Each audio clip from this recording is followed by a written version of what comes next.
மாவட்டம் தருவை ஸ்ரீமன் நாராயண வைகுண்ட சுவாமி தர்மயுக தர்மபதியின் 28வது திருக்காட்சி திருவிழா இன்று வெகு விமர்சையாக நடைபெற்றது. திமுக மற்றும் தமிழக வெற்றிக் கழகத்தின் நிர்வாகிகள் நிகழ்ச்சியில் கலந்து கொண்டனர். திருநெல்வேலி மாவட்டம் தருவை பகுதியில் அமைந்துள்ள ஸ்ரீமன் நாராயண வைகுண்ட சுவாமி தர்மயுக தர்மபதியின் 28வது தர்ம திருக்காட்சி திருவிழா மிகச் சிறப்பாக நடைபெற்றது.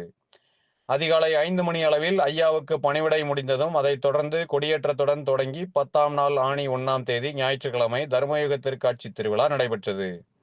இந்த நிகழ்ச்சியில் திராவிட முன்னேற்ற கழகத்தைச் சேர்ந்த பாளையங்கோட்டை சட்டமன்ற உறுப்பினர் அப்துல் வஹாப் மற்றும் நெல்லை மாநகர மேயர் ராமகிருஷ்ணன் ஆகியோர் நேரில் வந்து கலந்து கொண்டனர்.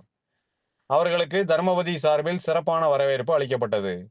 இதனைத் தொடர்ந்து தமிழக வெற்றிக் கழகம் சார்பில் வடக்கு மற்றும் தெற்கு மாவட்ட நிர்வாகிகள் கலந்து கொண்டனர். மதிமுக மாவட்ட செயலாளர் நிஜாம் கலந்து கொண்டார். கலந்து கொண்ட அனைவருக்கும் தர்மபதி சார்பில் சிறப்பான வரவேற்பு அளிக்கப்பட்டது.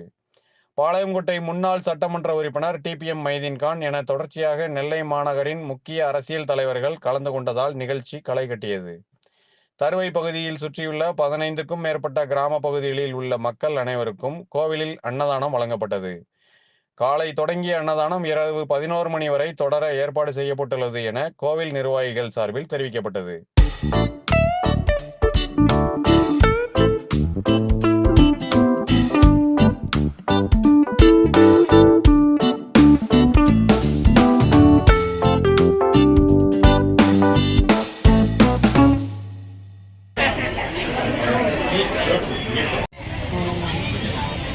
போனாட்டி உங்களுக்கு எப்போ போனாலும் எனக்கு பிடிச்சிருக்கு. எந்த இதுலையும் நம்ம